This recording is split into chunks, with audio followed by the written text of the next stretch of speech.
on the string between birth and death, destiny brings forth opportunities of experience in its time.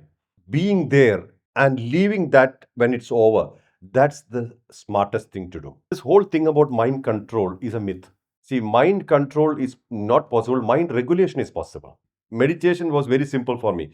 Connect to a lamp which is lit in the front, no pictures. See, pictures are dangerous. Even if it is your guru's picture, you will start looking at the features. Your mind will play with all these things.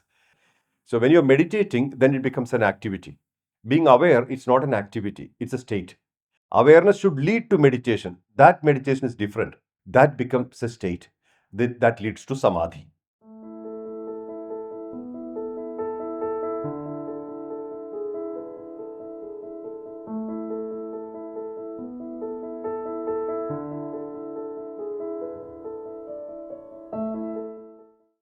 As long as mind is there, constancy is a question.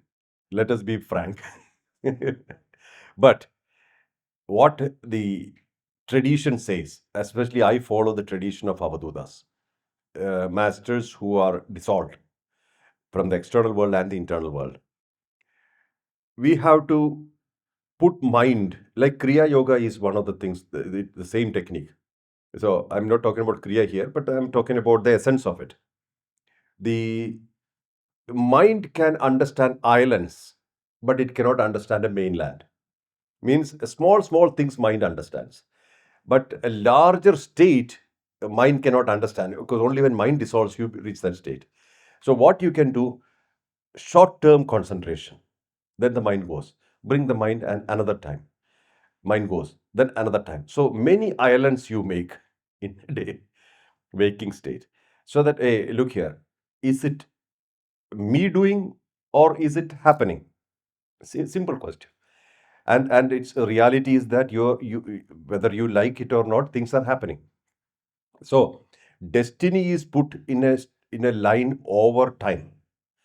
Birth, death, 2 points, which we have no control. We have no control over them.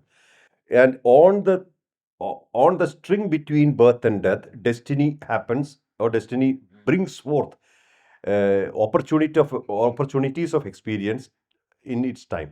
For example, at the age of 10, you have certain sets of experiences. At the age of 20, totally different.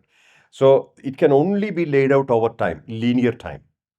So at that point in time, being there and leaving that when it's over, that's the smartest thing to do. For example, right now, what's happening is we are talking, we are discussing. Now, this is the only possibility. Imagine you wanted to be in Paris now. It is not possible. So that acceptance I'm talking about. Okay, this time I'm here, I'm listening. It doesn't matter how much, maybe 10%, maybe 100%. Doesn't matter. Whatever quantity, be there. So that's an island, right? In the moment. And then you're after a while you have food. At that time, you're only having a relationship with food. Mohanji is not there. After that, probably we'll meet again. That time, it's only me.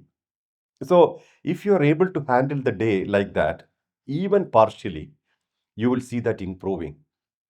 But please don't expect mind to change. Mind will not change. Mind's job is to be distracted. Yeah. So that let it be. No, we got to accept certain things in life. Otherwise, we can't progress. See, this whole thing about mind control is a myth. It's an illusion. See, mind control is not possible. Mind regulation is possible. You regulate the mind and bring it back to the thing. And also, mind's absence is mind's death, right? Who will want to die? Definitely not mind. So it will cling on and it'll create all sorts of things to survive. But that's how it is. When I was practicing very deeply, when that time I was working in a company as the country head, country manager. Imagine the job, very, very heavy job, very high density job. But I used to practice between 3 a.m. and to 8 a.m. I used to have parties in the night, etc. Even if I come back by 12, I still take a bath at 2:30. Taking a bath is very important because that suddenly wakes you up. The moment, if you didn't take a bath in the morning, I mean, this is my suggestion. I'm not telling you to follow that. I'm saying that I was doing like this. So I took bath. One day, if I was a bit lazy for not and say, okay, no bath today, I will sleep. Then I decided whatever, and I had very short hair, not like this. Now it is very difficult to dry, but those days it was very short, so like a crew cut. So it was easy to take bath. And 3 a.m. If there is a 3 a.m., I am meditating. Meditation was very simple for me. Connect to a lamp which is lit in the front. No pictures. See, pictures are dangerous. Even if it is your guru's picture, you will start looking at the features. Your mind will play with all these things. So it is not a good idea. But lamp, flame, this is okay because then you are only occupied there. Eyes should be there, mind should be here. This is the point. That was my practice. Eyes was there. My eyes are focused, eyes open, focus there. And see, sometimes if your eyes are closed, then you sleep because 3 a.m. is good time to sleep. So, so eyes was there. Mind was on my spine. So the advantage of spine is we hardly focus on spine unless we have a back pain, right? We don't even remember spine. But when your eyes are there and the awareness of on spine, you are effectively cutting off the frontal lobe, front orientedness. By nature, we are created to be front oriented. Eyes knows everything is in the front. So we are always looking ahead, not looking within. So when you start, and it's not meditating on spine, it's being aware of spine. See, meditation and awareness are different here. So when you're meditating, then it becomes an activity. Being aware, it's not an activity, it's a state. Awareness should lead to meditation. That meditation is different. That becomes a state that leads to samadhi. So you understood the difference. There's a slight difference. So this is what I was doing all the years. I mean, every year. So it took about 6 years for me to completely settle down. And in between, I used to visit Himalayas. Whenever I get leave, I used to go to Himalayas, to Vasishta cave. But one day I was sitting there and meditating. Then, as if somebody asked me this question, I had just returned back from Himalayas after a week or so. See, even if I get 3 days or 4 days, I fly. I go to Delhi, I go to Himalayas, I come back. And that was I was feeling great about it. In fact, I thought that this is the best thing in life, to do, etc. I was sitting and doing it. Suddenly, a big thought. It's almost like a punch on the face. Why are you faking this whole thing?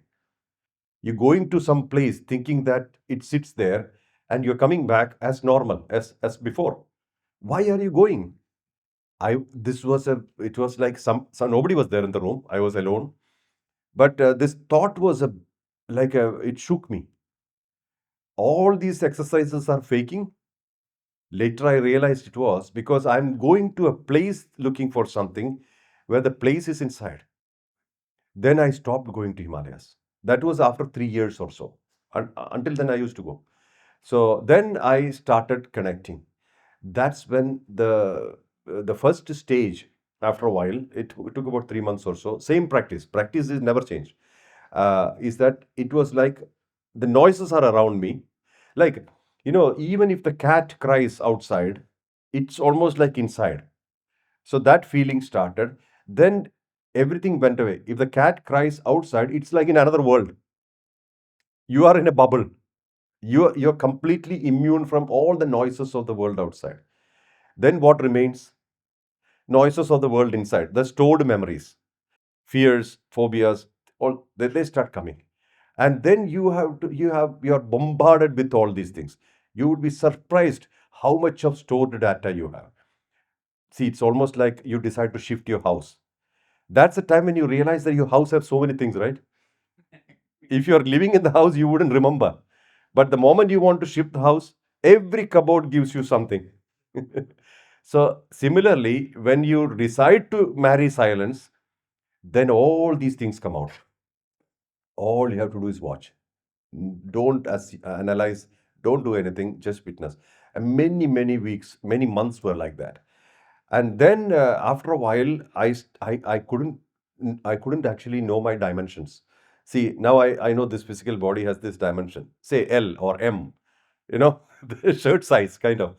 There, I don't know. I'm triple XL, 4XL, or big size or sometimes L or S, like that. I don't know my dimension. And it became very difficult because I have to drive the car, number one. I have to work in an office where they're paying salary for me for the job. But nothing is happening, correlating properly. This was a big problem. And that lasted for a few weeks. Then it changed. Like that, things change. All you have to do is witness the changes. You don't have to do anything. So it's like a process. You just continue with the process. So I have a theory which I normally tell people. The first, it's like a pyramid. The first part of a practice is excitement, means something is happening. There's a system change, especially Kriya, Pranayam kind of thing. Second part is that nothing happens. Then you start wondering, am I doing the right thing? Is this the right practice? Is this the right guru? All sorts of stuff. Third part is you feel nothing more further. Means you think that entire thing was wasted. Yeah, I've been practicing for all these days, nothing is happening, and even I don't exist. That if you survive that, then it's bliss. But it's not easy. Every stage you will question, we will analyze, compare with the past. This is mind. So then after that, mind becomes still because mind cannot hold on. So this, according to me, in my experience, works.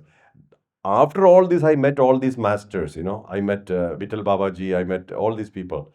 I met after I'm known as Mohanji. So at that time, I didn't have anybody to talk to. But probably it was the way that was the way it should be, because if people give opinions, it won't work because it's individual journey. What is your experience? Nobody can give you, and nobody can understand also.